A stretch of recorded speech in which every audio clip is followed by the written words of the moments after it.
David Trade Producer T-Rig.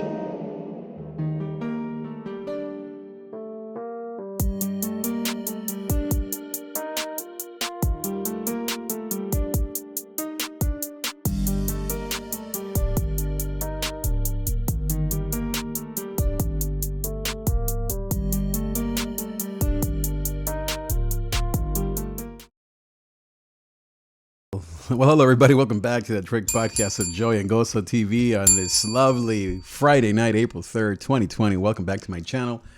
Welcome back to this video streaming live on Periscope, Facebook, YouTube, Instagram, all the rest.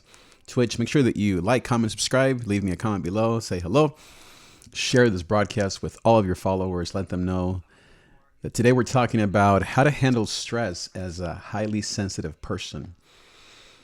How to handle stress as a highly sensitive person, HSP, as Susan Cain called it in her classic book, Quiet.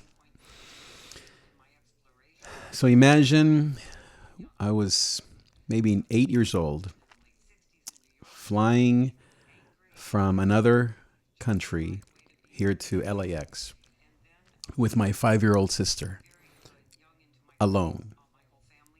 No parents, no mom, no dad, no one in the airplane to take care of us, no cell phone, no Uber, no money. I'm 8 years old.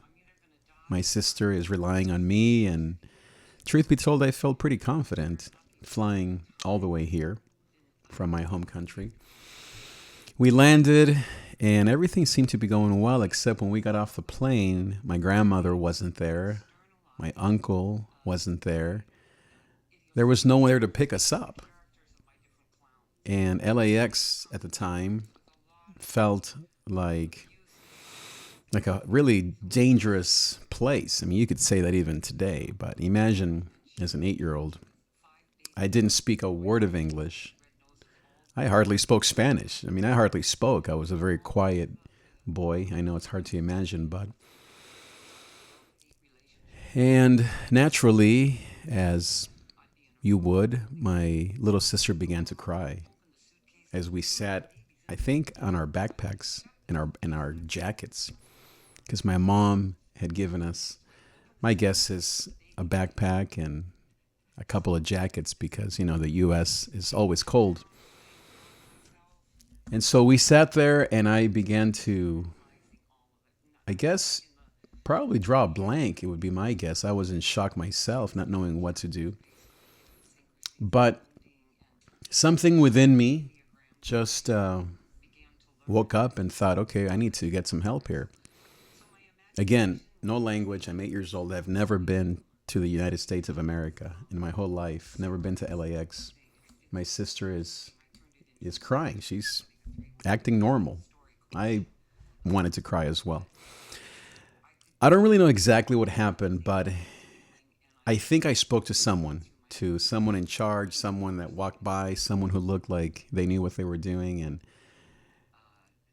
what maybe was only a few minutes, it felt like hours when finally the lady from the airport or from the airplane that was supposed to be in charge of us showed up.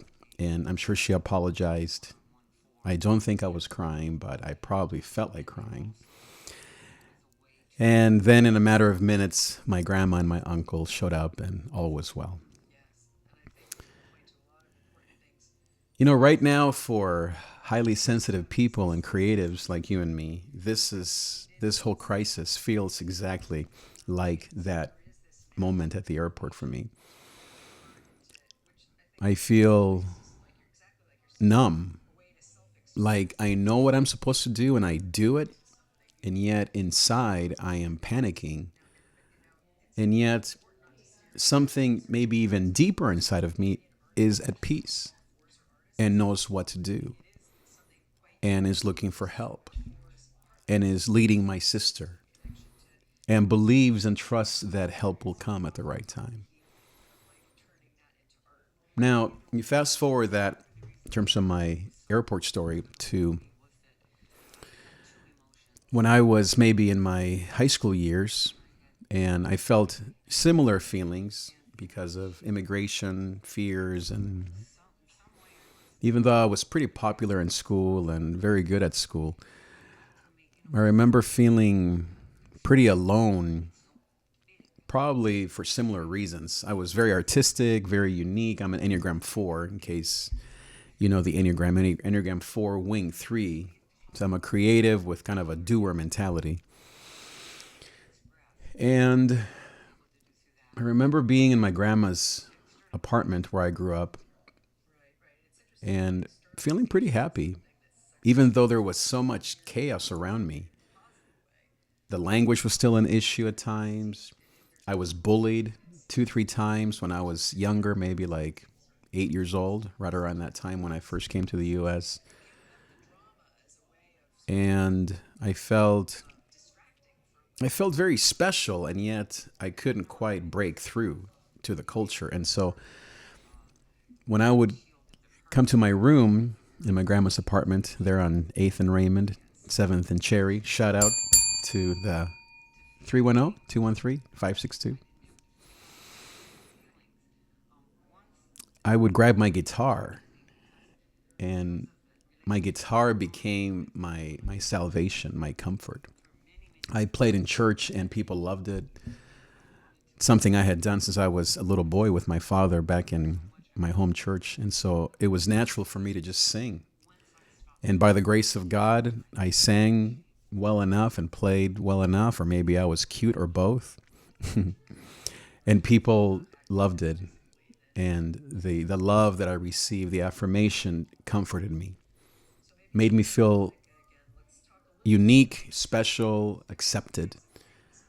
And that creativity, that artistic nature in me found a niche, found a home in music, in singing, in the church. So all of these things began to make sense, and it brought me a lot of peace. Now, again, fast forward to these days with this virus and all that's happening. I, at times, have struggled to find my rhythm. Sometimes I'll go too fast and want to save the world. Sometimes I'll get too low and give in to my fears. But I find that for me as a sensitive type, creative type, often misunderstood, because especially as men, people misunderstand sensitive men. And, the typical man is more of a bravado type person, which I sometimes try to act in my super ego like I'm that, but I'm not. I'm a creative, I'm a sensitive person, and really someone who cares and who's sensitive to feelings. And so in these moments, I found that my peace is more in the middle. For example, this morning, or was it yesterday, I read the scriptures just for my own soul. Not to preach, not to podcast, not to impress me or God or you or anyone, but for my own soul. And I love those moments because I don't remember what I read. When you're a preacher, you're always looking at the text through the lens of an audience. And that's good. I love it. I love that. But it's different because when I read it from my soul, I don't even remember what I read. It's just a feeling of peace that comes over me. And so I've read about Noah. I've read Galatians about foolishness. Of course, I've read the Psalms. I've read prayers, just prayers. I have this lectionary that I have loved for many years. Another book called Common Prayers by Shane Claiborne. And that's calmed all of my anxious thoughts that want to take over. All of the lies that can come into this creative mind. And as you know, if you're a creative, negativity or stress is the worst thing for a creative. Like in basketball, they say that certain basketball players can't play mad. Well, creatives, we can't play when stressed. When we're stressed, we can't love because we're spending so much energy hanging on trying to weather the storm. And so earlier this afternoon, I had one of those moments of clarity, like hallelujah moments. You know what I'm talking about? Like everything just became clear and I felt free from all of the stuff that I was feeling. And then it kind of came back, kind of the weight, heaviness, but then just an hour ago it lifted, it went and it went away again. And praying against demonic powers, because that's involved for sure, especially in the creative type. Part of it is just temperament and it's just our giftedness. So not all of it is bad. At the end of the day, I'm thankful to be a creative and a feeler and an empath, because it pushes me towards Jesus, towards the beautiful stories of the Bible, towards loving people, towards feeling my way through life, even though for a man in this world, that can be a dangerous proposition. But I am willing more and more to be the creative that God has made me to be, to lead out of that love affair that I have with my Savior, to lead out of that deep sense of rejection that comes from the devil, not to lead from that, but to acknowledge that, to then let God's music, God's presence heal me, and then be able to come out to my wife, to our children, to be present in the world, to my church, to you, in a beautiful way, as a beautiful man that I am, that God created me to be. I have done such beautiful things in my life. I've created beautiful art. I don't paint, but, I love music. I love speaking. I love stories. I can get caught up in negative stories sometimes, and that's where I have to push away that darkness. But when I'm at my best, again, a lot of Enneagram 4 stuff here, I am a very caring person, a very reasonable person. I can see things very clearly. Things don't confuse me. I've noticed that under stress, I can become disconnected, disengaged, not because of pride or ego, but because of shame. I feel like, well, if you only knew me as I really am right now, then you wouldn't want to be my friend. And yet that's the lie, right? That's the opposite of what most people feel. They want to be near to you. And so